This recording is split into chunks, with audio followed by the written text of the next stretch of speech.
How many games of this tournament have you actually watched as Shadows even going to get initiated upon? Oh, they're going to miss the blast. It's 1437. He never survives. All right. So please break down this draft.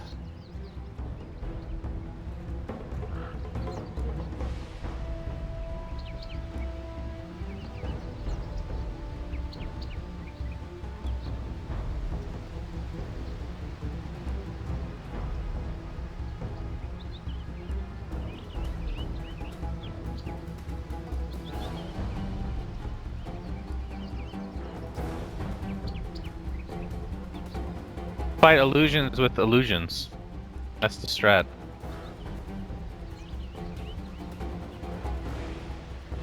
I don't know why you take me. Alright, Synderen's rusty, guys. He doesn't understand sarcasm. 90% of what I say is sarcasm, even if I'm being serious. Exactly. That's the entire point. By the way, I don't know if you have your in-game mic on, but you should turn it on. Just in case there are 10 viewers watching on the Captain's Draft ticket. Open mic team. Oh lord. Okay. Alright, I got it. Gonna I think. Yeah, we got deward it. here in the bot lane, by the way. And they're gonna secure themselves the bot rune. It's gonna be one for each. Can you tell me why Clockwork is such a bad hero? I think Clock is pretty damn good, actually. I thought with all the offlaners being banned this week by the community that Clock was going to be like a first phase pick in most games, because... It has been. Two series. Okay, because that makes sense. Like, in this game it got third picked, I think, by NP. And I think DC picked it, if I'm not mistaken, they picked it like first two, I want to say? But that wasn't in game one, right? It got through was to... game one. Was it game one? Okay. Yeah. I could be mistaken. Because That this was the hero game is... day one, so yeah, it was. The biggest weakness that Clockwork has is if there is a meta where the games draw out and there isn't much fighting. But right now the game is a lot about fighting and the early lane control. He has good base stats, he's good in lane, he's annoying, and then he wants to fight, you know. Then this hero gets level 6, he's all about skirmishing and team fighting and setting his team up, so when there's a playstyle where that is favored, he makes a decent comeback. And of course, he can also take advantage of getting farm against any lane, right? You will always get something with cogs, which is nice. We are going to see the aggro tri-lane, though, that Cap was talking about from OG. I think they're... Basically, when you run a tri-lane versus tri-lane like this, and it's arguably the most important farming core on both sides that are in the tri-lane, it's just flat out because you think you're gonna harass the enemy farmer so much that you're gonna win on CS. Like, that's the end goal here for OG, and Caudle is so good for this spam kind of lane. That's your hero. Remember when the Aghanim Scepter upgrade came out for him and you orgasmed every time you talked about it? Yeah. I said it's gonna be so sick. Everyone said no, and now it's like the default first buy. Oh, don't worry. Boy. We definitely caught that on camera. Yep. Who's on camera? Zyori. Great work, Zyori. Let's see if he got it. Blame Zyori. Disruption? Disruption, but no arrow to come. Not even close right now, but Jerax takes a lot of right clicks. Ana in the mid lane versus Eternal Envy. Jug versus Mirana. He actually went crit level 1 and got a couple of nice... I've never actually seen that before, but I guess it's because of the leap. Can't really get the spin off. Is he even going to upgrade Blade Tree past level 1? Oh, it was a tactical play by S4. He died to come back and then kill the clock, and now he has a full level advantage. What? That's Did we miss another play. What the fuck? Alright, Zyre, you're gonna need to tell me when I'm missing kills. This is not gonna work. But anyway... You're missing kills. Hello? Can you hear me? Yeah, just say if I'm missing a kill. That'll be much... Okay, sorry, I thought I could take my headset off and have some lunch while we're watching this game, but I guess not. It's all good, buddy. Did you miss any kills? Did you actually miss any? I might have missed the first blood, but I caught all the others. Fine, alright. I've missed literally every single kill. That's like the reverse of me. Great. You know what? Anyway. Remember when Synderen had to use his you had to be camera for DAC, I think it was? Is that right? Am I remembering that correctly? I'm not talking to you, Zyre. I'm talking to Synderen. When we... Oh. You had to take over camera, and it was some of the worst camera work in the world. Yeah, I do not move the camera smoothly. Yeah. That's okay. Oh. Anywho, bottom lane, tri lane's gonna continue. No kills as of yet in this lane. It's just been the off lane battle for the most part. And here we're gonna go again. Clockwork Cogs into battery assault. Legion Commander getting somewhat low. They're just manning up completely. It looks like S4 is gonna take the brunt of the damage, attempting to run away, but that battery assault is so strong in a 1v1 matchup. What's going on in this lane? He's They're 2-1. taking turns at killing each other. This is so rare. It's been 3 minutes and they've died 3 times in that lane. Like I don't understand. That's some special MSS stuff. doesn't have any regen now, so he's next to die, right? Pretty sure that's what's gonna happen here. The reason this is happening in the lane is that, I mean, first of all, they're both playing really aggressively, right? But they both have Orb of Venom, so if someone gets ahead in the exchange, he can just run the other guy down, and you can't get away. This time, of course, like you said, MSS gets the... Oh, they're switching things up, though. S4 goes bot, no tail top. Are they gonna dual lane or tri lane here, bot? We got some more rotations. I'm not sure. I think the problem that OG feel like they're facing is that their Naga is he's not getting bad farm, but they probably have a feeling that he's not out farming the Morphling in the lane. Oh, there was a kill mid. That's good. What the fuck is wrong with you? I don't know. Excellent play-by-play, Shannon. This is some good stuff. It has nothing to do with me, okay? There was a kill mid, guys. You're part of this too. You know, this is actually tradition almost for the Suns fans, Cinder and Cass, because Cinder never actually looks at the kills either. And I'm sitting there looking like an idiot because I'm typically on the camera, but it's fine. We'll just get the kinks out in this game 1, and I mean this is one of those 60 to 70 minute games, so you're gonna be begging for missed kills at the 30-minute mark. Let me tell you. Okay, let me look at this. So here's what I think. They probably moved S4 bottom because he has stronger and more reliable harassment against the Morph. Like, the way this lane is playing out so far is one team casts Illuminate and the other team casts Shadow Word. And that's truly very complex and exciting gameplay. So they're going to keep doing that forever until someone dies. And it looks like that could possibly be NP in trouble now, because Warlock is finally out of mana. Surprise, Coddle's team is not out of mana. So now they either have to leave the lane with Warlock or somebody gonna die fairly soon. By the way, what is this resurgence of Warlock in the past? It's been like 2 months at this point. It feels like forever, but untouched at TI essentially.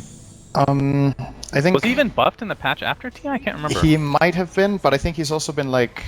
He's been like secretly very strong for a long time, and then what pushed him into being a first pick, I think, is that people realize now how good Fatal Bonds is. The spell is actually ridiculous. And like I was saying with Clock, the playstyle, right? Right now you're playing to secure lanes and win lanes and play early teamfights, and Warlock's like perfect for all of those things. MSS uses his first hook shot of the game. Gets a very easy kill on the You're looking at the wrong place. You found a kill, man. It's my bad. Bottom lane's where it's at. Alright, let's watch bottom lane. S4 looking for the right click, looking for the radiant creep. Oh, gets it. Gold no for him. CS Lul on that deny. one. Oh, and he misses the deny, but gets the last hit on the creep. That's fine. Intended. So how's mid going? Mid's even. I know overall a pretty even game right now. Both teams are kind of accomplishing what they want. 14-37. Go ahead. Yeah, that is one of the players in the game. Shadow Demon as a double damage rune. Might have tried for disruption, didn't get it. The disrupting into arrow against Jug is very difficult. I actually do believe it's impossible if he has spin and he's just mashing the button. He'd use spin, that's the reason. If they had a high ground ward, they would have seen him, but it was just the fog. But I think that play is only possible with it on cooldown, so we're not going to see much of Shadow Demon in here. That's actually a side benefit for OG and having that hero in the game, is that the SD pick has less options in the draft of like how it can play the game. I think they've also been countered by S4 as well. Once he gets press the attack, that takes off the arrow stun anyway. Yep. But we haven't seen that yet because he hasn't leveled it yet, and he's just been farming this tri lane. He's got dual now. AUI. Yeah, he does have dual. I mean, you were kind of talking about this early game, but LT in general just feels so underwhelming a lot of times because he doesn't have any comeback mechanic at all. He can take a little bit of damage here as Clockwork gets a kill on Coddle. But we're going to focus on his bot lane. MSS gets the battery assault off, but Jarex is there with the save. So S4 will walk away safely. Oh, nice. As I say, that gets hooked right in the ass. And down S4 goes. If only Legion had a horse, that hook shot would have not hit. I mean, if you had a horse, this game would be totally different. Sure. She'd probably be top tier, actually. Imagine a woman on a fat horse and a mustache. Mustache is pretty key as well. On the horse or her? Both. Oh wow, that sounds like the perfect hero for you. Just imagine like an IX Mike mustache on the horse and LC. Now I'm like fainting. That's too much. It's too much. Cosmetics need to come out for that for sure. Anyway, I was actually gonna say that this Clockwork is gonna be the biggest hero in the game for the first like 10 to 15 minutes probably. He has a lot of play potential in this game where both lineups don't really have that much mobility. Apart from like defensive mobility, generally you'll see Morphling can't really waveform aggressively that easily here. They can't really engage. Like I was talking about, SD can't really gank mid. He's trying some harassment top here. Guess who's here again? It's not going to be able to get Song off. Clockwork battery really swinging those blades, but not happening. And AUI being very smart about this in the bot lane. You see this mistake more and more the last month or so, I feel like, where carry will be a little bit too aggressive and just get picked off while his team is ganking, but AUI very smart. Of course, has Replicate up anyway, so it'll be quite difficult to take him down regardless. But it's going to be a tier 1 for a tier 1. The one thing AUI needs to be careful with is when S4 gets a blink, because, oh, he's actually going in. He should be able to morph strength. Oh, that was really close. I do believe that the duel works like Doom in the way that it sounds its abilities. So if you get dueled before you have strength morph on, you can't toggle it. But if you pre-toggle it, I think it runs during the duel. I'm pretty sure that's the interaction. So yeah. So that's the one thing that was about to happen there is what can't happen. He waveformed in, and if S4 was fast on his fingers there, he could have maybe even dueled him. But I think he got scared because that play from AUI looked like he had backup. But, well, they're top, so there was actually no play.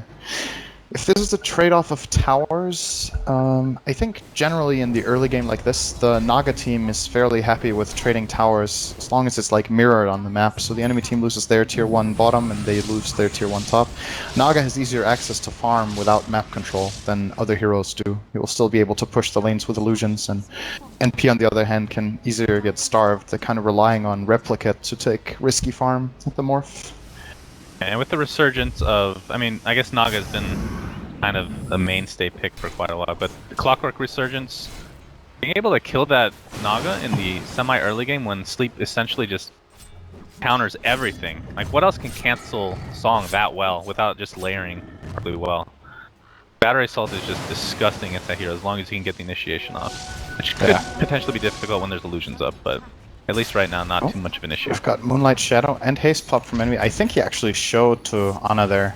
So unless this arrow connects, which it doesn't. It's a healing ward off, but it's going to be killed pretty much right off the bat. Yeah, Envy forced back now. Decent pressure. I think Envy was a little bit too early on stepping out of the fog in the tree line. He didn't have the fully activated Moonlight Shadow yet, and even if he did, I'm pretty sure 1 or 2 of his teammates were also in vision. So Moonlight Shadow is a very powerful spell. It's fairly difficult to use. Yep. Guess who's killing another hero, guys? It's your boy Clockwork. Oh, they pinged it. 7 kills in 11 minutes for MSS. He's having a really good game. I'm curious to see which item he goes for, because there's a couple of interesting choices on Clockwork in this game. When you're rolling this hard, sometimes you'll see Clockwork actually go first item Orchid. In a game like this, he can solo kill the Naga. He can solo kill even a hero like Juggernaut. He can actually solo kill when he has the Orchid. You know what's funny? I've built that item once. Force stuff. Thought it was really meta, but I got flamed. It's like it's a bit difficult, right? Because it's a kind of investment item in the sense that if you don't make kills with it almost immediately, you kind of end up regretting it. Yeah, like but 5 you to 10 can minutes upgrade after. it, Cinderin. Yeah, Bloodthorn is really good on Clockwork. Imagine the right clicks from Clock. It's so good. This is elimination mode, not ability draft. His BAT is going to be buffed in the next patch, and it's going to make a huge difference. It's going to get like ridiculously high. He's going to be the highest BAT in the game, pretty sure. The highest BAT is the lowest attack speed. Lowest BAT in the game. Okay. That's why you're here, you know? Yep. To make you look bad. Okay, let's see if Clock's gonna go on this Coddle. There's no tower to reinforce. He's actually, if you rocketed there, he would have probably got him, actually. No tail. He has Song. Gonna dodge his arrow if it's gonna come out. Not gonna try for it his Envy. And he's just gonna salve up, actually. So let's talk a little bit about this Force Staff choice on Clockwork. What we often see, the most common first items on Clockwork, I think, are Blade Mail and Force Staff. Force Staff is the more flexible item because it is useful for teammates. You can obviously force staff out of your own cog if you want to get out fast, or you also have like, in a way you have a pseudo hookshot with force staff where you can force staff onto the target and cog, or you can force staff behind them and cog them back into your team. So there's a lot of utility in this item. In this particular game, I don't know how good it actually is against the dire heroes as such. Like, you're still going to get lifted by Rubik. Oh, that's a good arrow. Yeah, he could spin TT, but yes. Rose is here. Really I said should I wasn't gonna try call for him that actually with his wand and regen rune. Oh, pop the regen. He's gonna attempt to do his Clockwork, gets a kill on Guess Coddle. what? Clockwork got a Nothing kill. new there. Anna does fall down though, so it's a 2-for-0 across the map in favor of NP. And bottom lane, S4. He better be careful here. Waveform does miss from AUI. What does S4 have right now? He has Blink. Hogs will not find him. He's just gonna Good blink escape TP. from S4. Yeah, so what I think OG need to do now, it's very clear right now that the kills are going NP's way specifically because of this Clockwork all the time. He's finding like every pick. Now that Legion has the Blink Dagger, I think he needs to try to activate his teammates. So I would like to see the Legion and Juggernaut go and look for a kill together, and preferably take it either mid or top lane so they can convert it into a tower. Their lineup isn't strong enough for taking Roche yet. Just killing one hero here isn't that big of a benefit if they don't get any secondaries, unless if they can catch the morph, but it's an unlikely kill. So we'll see if they get to do that. He did smoke up here, but he actually smoked alone. Might be able to get into here. Their vision. Oh, he's gonna walk right back into the duel. Omni Do they Slash, actually have enough that's damage? cool. With the Omni Slash should be enough. Envy, Pretty I good think kill. that... I mean, obviously he didn't see them, but that backpedal might have cost him his life. I mean, by all means, this kill is good, right? I'm not going to say that it's bad to kill the enemy mid hero, but the thing is, this hero doesn't, or this kill doesn't yield anything secondary for them. There's no tower. Morph is farming at the same time, and so is Naga. So like the farm is even during this. You know what it does for them? It adds 10 damage to LC's bank. That is true. How important is it to amalgamate that, or just stack up that damage at this? Like, is there? I just can't remember an LC game where you don't have dual damage, like 25 minutes in the game, and you still win because of that. You don't have much of a comeback mechanic. Like, is it really important to get that early damage, or does it not really matter that much if your team is doing relatively well? It depends to a large extent on who you're assigned to kill in the game with duel. If his goal in the game is to kill Morphling as much as possible, then I think the most important thing for him is to get Blade Mill, because Morph is going to kill himself. Then it's not so much about his damage. If your goal is to jump and kill the Shadow Demon, it's very important that you have enough damage to solo him. And right now, I actually think if S4 jumps and duels Rose, he won't kill him from full HP. So, oh, no tail, this would be a really big kill. He got MSS the does not have hookshot as of yet, and that's going for to the allow pseudo hook, Naga. he was a bit too late though. He has it now. He can still do it. Yeah, they're going to see him. Oh. And he hits it.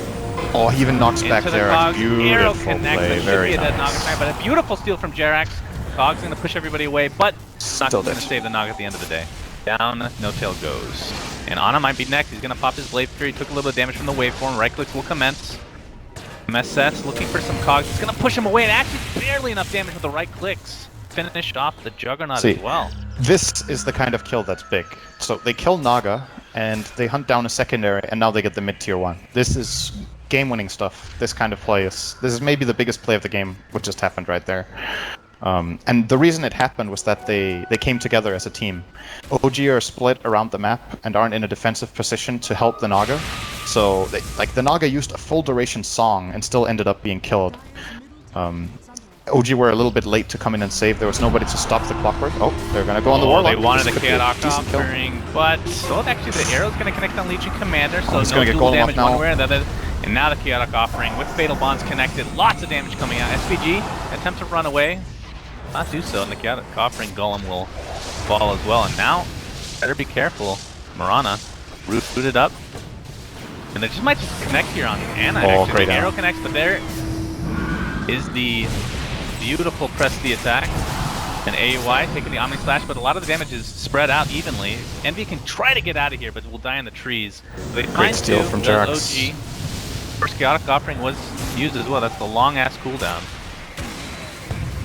Worth OG. noting about Jerax here, by the way, he does have a lot of health. He stole the Morph earlier, so he has max strength. Oh, I love that. Basically, this is one of the matchups that Rubik likes a lot because, first of all, you want to steal Morph, so you get a lot of health. Having the armor relative to having health is a no-brainer for Rubik. You lose a bit of attack speed, but let's be real here, you're Rubik. When you have a lot of strength, you want to steal Adaptive Strike, because then that is a really long stun for you. So there's like, he actually turns, he doesn't only turn the one spell he steals from Morphling into his kit, he also uses the Morph on a secondary spell. Just really, really useful for him. And of course, Waveform. Rubik loves positioning spells. He loves Blink, Shikuchi, Waveform, these kind of spells you can get in and out. Play a good Rubik game for sure. Yeah, it's a really, really good matchup, hero to hero for Rubik. The one thing he can't do though is he can't force Morph to not cast his Morph spell. So he has like no kill potential on the Morphling, and he doesn't itemize items that help you kill Morphling either. So in that sense, he's a bit at the mercy of his Legion commander to set that up. Well, the longer this game goes, who do you actually favor? Because we have No-Tail obviously going to be picking up Radiance very shortly. Juggernaut pretty damn good against Morphling, I would say. In the mid to late game, once you get Diffusal Manta, at least draining the mana is quite helpful. But then the other side, MP with the burst damage from Mirana, the initiation from Clockwork. I think the big, tell me if you disagree, the big hamstring here for NP is the cooldown on Chaotic Offering. If you're OG, you just wait for the rock, pop song, back up, reinitiate once that golem's gone. Or at least you have a way to reset in general. Song is a very good tool against a Warlock-based lineup, I definitely agree. The thing is, even if there's a bad golem from SVG or it gets counterplayed, it's like, the Song is also maybe fairly crucial for OG in some of these fights. So if you're trading those two off, and they're both decently long cooldowns, it's like, what's OG gonna do when Golem is on cooldown? It's not like their teamfight is just so vastly superior that with Golem on cooldown they can start knocking down towers, because the defense from NP is good. They have really good wave clear, they have Rocket, they have Waveform, Fatal Bond, Starstorm, and their team fighting is so much more than the Golem. We've seen how they can initiate with this Clockwork and set themselves up, so I don't think it's going to come down to the Golem as much as it's going to come down to just like the flow of how heroes are moving around the map, whether OG can keep finding farm on Naga, and ultimately get towers. Like this mid thing for them was really big, because I actually thought that was going to be a free tower for NP, killing off those two cores, but they weren't fast enough, and then they got Warlock caught out, and they lost another 2 heroes, I think, and that was like a 2k gold swing for OG, getting those kills mid. OG's grouping up towards top, but even little game do right they know now, there's a smoke now by NP behind them, and in fact they're gonna pop Mirana ult as well. They can sandwich in this group here, AUI. Oh, this he's on the sentry. Very nice sentry there. And they're gonna attempt to back up. Anna, of course, has the spin TP available to him. Fly will get out just in time, and OG safe. Very nice play from OG. Generally, if you get off a Moonlight like that and you get this close, you get at least 1, maybe 2 picks. But and what you're just OG delaying do, the game here, right? they outmaneuver them and almost like they put pressure on mid, so they're forcing NP's hand to like move around and defend. And what NP would like to do is they want to play in this dire jungle as much as possible, like get vision out, limit Naga's space. The goal for them is to have both jungles, which is difficult, of course. Like generally you only control one, but if they can invade and take over the dire one while they have, you see this ward they have in their own jungle, they actually have, they have 2? No, it's 1 ward and a couple of sentries they have in their own jungle. As long as they can find the Naga and isolate her and kill her off, that's really big. So, yep, avoiding those kills, very important for OG here.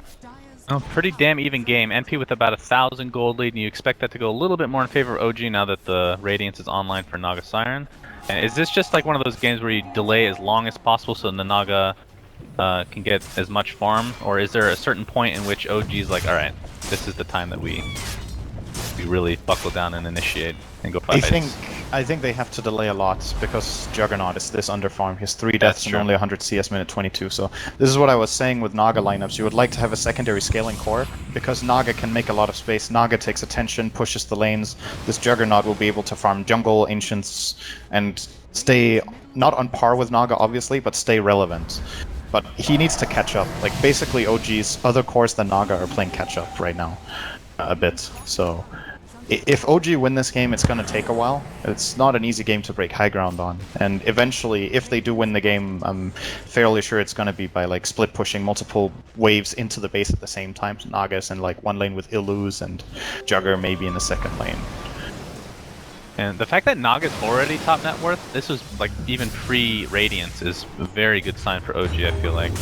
Ana gonna force AUI to morph or to waveform away. Meanwhile, Legion Commander mid lane gets more damage to her name, taking out 1437, so now 24 Good kill. damage. This is a tower. She picked up an armlet, by the way. And even Rubik, Jerax, pretty damn farm, has a blink arcane boots. He's not getting the himself tower. as well. Great discipline from S4 not going for that tower. He's going to give the deny over to Mirana. If he survives here, that's a good play, because it's not worth giving his life away to get that last hit on the tower. It's not just the gold exchange that there is. You could argue, well, LC gets gold, but you lose some of it again, and then the enemy team gets some. But you lose map control with that hero dead. Now, because he didn't greed for that, he's going to go for top tower. Almost get that. Back out from that as well. Nice ward. Well, and now if Envy wants, he can deny that tower too. Yeah, they're having to rotate all over the map trying to chase him down, but at least they get the denies out of it. OG are outplaying them pretty hard right now. Like, they just got 2 towers. Both got denied, but this is, you know, expanding the gold mine for Naga, basically. Now, easier to push the lanes further down, get more into the enemy jungle, again, get a kill on caught off SD. guard. He gets a couple Nagulos. That's almost worth dying for. It's like MXS getting, he's pretty damn close to Ag, just about 1,000 away, unless he has something that I'm missing on the courier note. And that is a very strong Aghanim Scepter. Oh, your favorite Ags in the game is, other than Caudle, is here. Can you name it? Of course, I'm being sarcastic or facetious. I remember you saying it's one of the worst, if not the worst, in the game at some point. Ags? Yeah. Legion Commander? That's correct. Yeah, that one is awful. I don't think it's as bad as you're saying. Yes. It used to be no, worse. it might be worse, actually. Now that you say it. It might be even worse than I'm saying. So I'm saying it's No. garbage, but it might not even classify It's as garbage. situational, but mostly garbage. Situationally garbage, and in alright. other situations even worse. You remember the previous Ags? It was the worst, right? It's the never-ending one. Especially if there's a Bane in the game. You just nightmare one of them, and they literally never will stop. Yeah, I mean, attacking at each least other. that's fun, right? Is that fun? Deleting 2 heroes from the game literally for 60-minute game? I mean, I see the point. I actually, what do you think is the Aghanims in the game I would like changed the most? Which one do you think I think is just super broken and stupid? Super broken and good? Yeah, broken and stupid. I hope you don't think Alchemist. No. Alright, Nyx. No. But Those are that the one 2 is up best high Ags as in the well. game. But Those it are the 2 shouldn't be best removed, Ags it in the should game. just get nerfed. Necrophos is the dumbest Ags in the game. It makes him okay. I mean, even with like, I would put that as a top 5 Ags in the game, right? I don't know. Even with that, he's it's still just, not great of a hero. I see that, but it's just, you know, if the reason you pick Necrophos is that his Ags can delete a hero from the game and not come back, Yeah. buff the hero. You know? It's so I mean, fundamentally how many different. years has he been buffed, Cinder? And let's be real here. I don't know. That's, You that's see, an the old problem ass is if he hero, gets buffed too. again now and actually gets good, that Ags will be all over the place. And all of your pub games, you will be crying when you reach 30 minutes and you're Yeah, against you Necro. just gotta mass spam, you know, Lincolns, Lotus Orbs, Glimmer Capes. There's a lot of items against that hero. Just garbage. Garbage tier. But I see your point. It makes it less fun for some, more fun for others. Well, everything kind of does, right? Especially LC Ags. It's just, I feel like buyback is such a fundamental part of the game arrow that you shouldn't be able to onto cancel Naga it out. Siren. Gonna Nice live counterplay. though. S4 is there just in time. Not sure if he would have gotten the kill actually. Envy doesn't have like an E-Blade yet or a Dagon. Surprised No Tail didn't pop the song there. I think that's worth a try. They might have been worried that Envy had a lot of backup, but they might, yeah, they actually don't have the best vision, so they might not have seen anything. We see him now. Gork Ags is now online. He's turning on. Anna has Manta style. Still relatively underfarmed though. 26 minutes in the game. I would assume is going for the Diffusal. That's pretty much the standard build these days. S4, is that a BKB he's building, I presume? Most likely. You know, it could be, I don't know how good it is this game. Could be a was gonna Halberd, say which is Halberd, also but- an awful item, so most Yeah. likely not. If there was- That item will definitely get buffed next patch, like there is Yeah, I no way. think so too. If you look at every other item in the Alright, game. how do you buff it then? Goes through BKB or something? Lower cooldown, first of all. The cooldown is 30 seconds. You compare that to like all other items of that caliber. It's 30-second cooldown and 100 mana cost. It's very expensive. It has about the same cooldown and mana cost as Abyssal Blade. Think about that for a second. That's actually... No, don't think about it. Just agree. I almost vomited in my mouth, so Yeah, I I don't want to think know. about it anymore. that item is definitely not good enough. I think. You know, the only hero that I regularly see pick up Halberd is Huskar, and that's just because it fits the perfect timing window with evasion and strength for him. Into battery slot, he's gonna steal. What did he steal? He stole battery slot. Not really gonna help him here. But the beautiful thing about Rubik stealing that morph at the beginning of the game is he gets those stats for the rest of the game. Yeah. Dying does not matter. That's the coolest thing about having against the morph, I think. It's a really great steal. I think right now, really if he easy to steals steal it again, he gets another 7 strength, so that's another 140 health he could get, but right now he's at a good spot. 0 armor is of course not nice, but the nice thing about this for him is that he might be able to survive the E-Blade combo later if he gets some magic resistance. That is a pretty big deal. That's true. Bottle Anyway, by the will way, have opting to struggles. go for Manta style this game first before the E-Blade, what do you think about that? I think given how the game is going, it's unlikely that they would be able to force fights good enough with the E-Blade to take advantage of it, so he's looking to match the split push of Naga. He needs to be able to put pressure of his own. All he can do is try to right-click, but it's not going to do anything. Down he goes to the... I mean, the issue for him is spin TP doesn't really work. You have hookshot, you have chaotic offering, and especially hookshot with Ags, with still low cooldown. It'd be hard to get away from him. He can't really split push as well as he would like. Oh, what is yeah, he's what's struggling. Envy going for here? Is that a Lincoln's?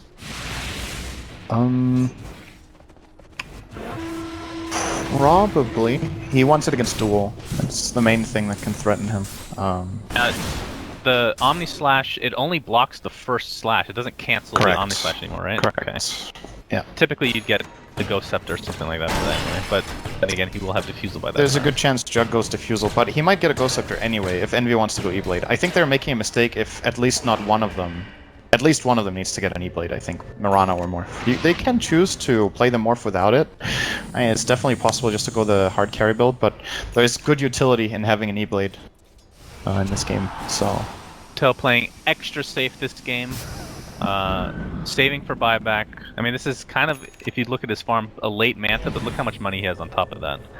Just wants to make sure that he doesn't get caught off guard and not able to buy back. Cause he's gonna wait guys, until he can they can go one-shot high the ground? Octarine. I don't think there's any okay. reason for him to... Like, the Soul Booster upgrade here doesn't really do that much relative to a buyback. Like, it does give the Illies a little bit of health, he waited a but long no time damage. to actually finish the Manta, though, because he just picked it up. Oh, okay. I don't know But if I it was assume just it's convenience or... Maybe, I don't know. Yes, Like, quite a bit if of he surplus dies, are right they? Do you think NP can threaten high ground, or is that not really a possibility at this stage? now. They can force the buyback if they kill him on his side of the map and their lanes aren't pushed, but that's a big if. Oh, this Warlock's in trouble. Finds SVG, who gets Omni Slash to death. Oh, and this is a big kill if they get the clock here. This is so much gold. He has a godlike streak. Yep, they'll kill him. A lot of the gold going to S4, 718 to be exact. He doesn't get the dual damage though. In the meantime, tier 2 tower taken out at top. Naga Siren uses her song. They S4, recall as well. Of course, The whole he team's doesn't gonna have duel. Waveform in. Mirana's going to use her ult in the meantime. Rose Oh, is it's attempting to stolen run fatal away. bonds. Morphing up to strength as much as he can. He's going to get stuck in place thanks to the ensnare and brought down at 3 dead for NP and OG. Gets 4. Get everything Rose, out of that other than nice the tier play 2. by No-Till. He has Gem on the Naga, so they can't escape with Moonlight either. He can't juke him. Oh yeah, that's true. This Oh my is, god, how did he get stunned there? Did he steal? Oh, it was adaptive strike. Jerax Stolen still adaptive strike. That's what I was talking about. 4.25 second stun. That is sick. This is Rubik's dream, basically, is having this much strength and having adaptive for his team. This is the only thing you don't want to very, steal very is good. replicate. Less useful to him than the other 3 spells right now. Even It's not replicate bad. isn't that bad, because then Yeah. he can replicate his own Naga, and then he can farm. Even that is good. That's kind of true, actually. Yeah. There's a Radiance hero. This is a very, very good Rubik game, in my opinion. But he by doing this, he really has slow attack speed, Synderen. I know. But the strategy is in place because they have pressed the attack. I was Rubik's just right gonna click say won't that. matter. You're a really funny guy, because you made the joke that I was thinking about making. That's actually not a good sign. I know. That's really not a good sign. Envy. The invis. Arrow stolen by Jerax. He forced staff to take out the or to proc the Lincoln Sphere, which is now online for Envy. AUI has to go E-Blade next though, right? Is there any other build these days? Go Scotty? Is there any scenario where you skip E-Blade? The problem here, this is what I was getting at. I think only one of them should buy it. I don't think Mirana and Morph should get E-Blade, because then they're so magic damage heavy that they're gonna struggle against this, for example, BKB Legion. Like, how are they gonna kill the Legion with their heroes? I think one of them needs to go right-click. And realistically, with Mirana going for Linken's, I think she should be the E-Blade carrier, and then AUI goes hardcore damage build. So you see the old-school Morph build with Linken's Manta, Butterfly, Satanic Scotty, something like that. One of them has to deal the physical damage. It's something we didn't talk too much about with their lineup earlier, but it is going to be a problem, and it, to an extent, already is a bit of a problem. S4 is hitting a power spike right now that they can't really deal with. When S4 duels someone, they're doomed, right? Unless they get disrupted by SD. There's no save. Can't do anything.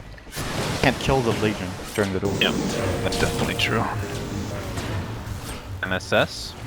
Being chased. Oh, he walks right into the Jarek arrow. Of course, you don't expect that. It is just a Rubik, a lowly Rubik. I now like he's this screaming pickup a at lot, Envy by the way. saying, "Why didn't you tell me he stole arrow?" What? This is a very good pickup on Juggernaut. I think this build is starting to become the norm, and it's really, really good to get Maelstrom on this hero. Oh, nice duel. Arrow doesn't connect, but hey, that's okay. Good vision. Or with the ult, dual damage. So easy. 42 damage to boot right now. So, oh, no So you tail think AFK, that's better than, but doesn't matter. He's got the R button. Oh, good. That's like the ultimate. Oh, actually, they're finding. Oh my God, AUI. Wow. He gets insta-gibbed. And now Rose is dying. Yeah, this game is falling apart now for NP. The problem is this is what I was saying during the draft. Like, they're gonna start to struggle when the Radiance comes out and Naga gets to split push these waves, because the problem for NP is they can't find their own place now. Clockwork did a fantastic job until the Radiance, but after it came out, he's struggling to find the moves because all of their waves are pushed all the time. And that means Legion finds plays and Clock doesn't. And all of these plays that OG find right now aren't just one kill. They find 2 or 3, this time even 4, turning it into a mid-tier 2 tower. So I was getting at Jugger has Maelstrom. This is a very nice item because of how many swings you get off an Omnislash. You can farm a lot, take advantage of Naga split push. He's gonna catch up really fast now on the Jugger, this item. So you prefer this build, this game, to, instead of Diffusal? Yeah, for sure. Which takes off the Ghost Scepter and... I think so. MSS, hook shots, and then immediately regrets his line decision. them up, Song it's into arrow, no chaotic offering for Warlock, no buyback either, and this might be the beginning of the end for NP. A good disruption, going to mitigate a little bit of the damage, but how much will it matter? Already. He got dueled during leap. 8 seconds left on that cooldown. He's literally just stuck in place. But he will still live to see another day. OG with that buyback from MSS will attempt to run away now. Ana getting 4 staffs. He has his healing ward, but AUI is here and all likely to finish the job. Nice hook shot, adaptive strike, takes him out. Who bought back? 2 for 2 with a buyback, yeah. This is a lot of gold for AUI. I thought he was the one who bought back, then he would have lost so much of that potential gold, but he gets a kill on the Legion for 900 and a kill on Jug for 1500. This is actually a butter for AUI if he wants to buy it, almost. Could also see him go for the Scotty if he wants, but I'd be very surprised if this is E-Blade for him. But look at the lanes right now. This is... I mean, knowing AUI, it's going to be something really weird, right? Yeah. I was gonna say it's He's going Dagon. Like on Drow, but that wouldn't be weird in this game, so not gonna happen. It has to be weird. He goes for the weird play instead, checks the rune, doesn't pick it up, no and tail. then waits. Oh, that's a good Song song. of Siren. Roshan's not low enough for them to steal. They're gonna scout it out. And recall in 5. I mean, NP are pretty low. Oh. That damage from Caudle is huge. AUI forced to strength morph out. Clockwork, that is essentially a dieback at the end of the day. AUI now on the run. That's the Diffusal Blade coming into play. Disrupted up. There's a Chaotic offering onto 2. Will it be enough? AUI stunned up. And there's the duel. That is a dead Morphling, ladies and gentlemen. His buyback, of course. Now this is going to be a cleanup for OG. Warlock next on the list. OG is one of the best teams in the world at playing Naga, and I think when you compare them to other teams, what they're so good at is, first of all, understanding how to play as a team around Naga, like how to make space, how to take advantage of the space Naga gives in return, and then they're just so good at using Song of the Siren, and I think that's still the ability Naga has that, on average, teams are the worst at using. The spell has so much potential, which is why you can even run Naga as support. They just identify very well what opportunities they have to fight and which ones they don't. Oh my god, I can tell you from experience, getting killed in the fountain by a Nagaelu sucks. That's actually really one of the worst feelings. No, Yet I we remember laugh this. I because we're remember all this clip sadists. of Kuro dying as support, buying back, and then dying to a single Naga with next to his fountain. That's gotta be one of Slash the coming out. most Shadow horrible Demon's moments gonna he's save had. his Mirana just for a little bit, but the Blade Fury will take him out Another finally, buyback. and that's a buyback. And this is getting out of control in favor of OG. And there's the sleep, counteract the initiation from Clockwork, and OG's just gonna play it safe, and I don't see why not. Of course, MSS will have a hook in 2 seconds. They Is can't he gonna go go in. for it? So what has Joke. happened now is that not only did NP lose the Roche and a lot of heroes, they've lost the whole map. They don't have a single ward out apart from the one on their doorstep. They have no real ability to push out lanes, because even, you're right, AUI did have to go for something weird, so he went for Silver Edge. I knew it! I didn't say Silver Edge, I said something weird. I think I've seen him use this build before, where he uses the Silver Edge to get in, and then break them, and then stun them with Adaptive, and then Envy kills them, I think. Chance of success in this game, very low, I think. I mean, I think this is a game where you try something, you do Oh my god, S4 went Halberd. Everything coming out in this game. Wait, what? All of the garbage. Yes, They're taking out the it. garbage, dude. He bought it to break Lincolns, I think. That's the only reason. And if he needs... No, but buy seriously, an if he needs a item Lincoln's just to breaking break item on Lincolns. Legion, he has the choice between this, Atos, and 4-staff, kind of. Those are the cheapest ones. He doesn't want a 4-staff, it's not good enough stats. The Atos is also not really good enough stats, so... I mean, this is okay, right? It gives him good strength. The evasion can be nice against a hero like Morphling. And then, Oh then god, we can make this see play. it come into play right away, and that is a dead Morphling. Did he use buyback recently? Let's take a look. No, but he doesn't have it. He doesn't anyway. have it. I'm And afraid that is a this is mid-rack. no bueno. I mean, this is a close to 25k net worth lead for OG, and they have the Naga. 39 minutes in, Juggernaut hasn't really had to do much this game. MSS, I don't know if he can get out of this, actually. S4 pops the BKB, there's a chaotic offering, essentially on just one hero. There's the song again, coming into play over and over, and GG is called as Envy dies. Game 1 going to OG in convincing fashion, I have to say. At least past the 20-minute mark. I'm very nicely played. surprised. Very, very surprised in Elimination Mode that they gave them Naga. I would not have expected that going into the series. I think that was the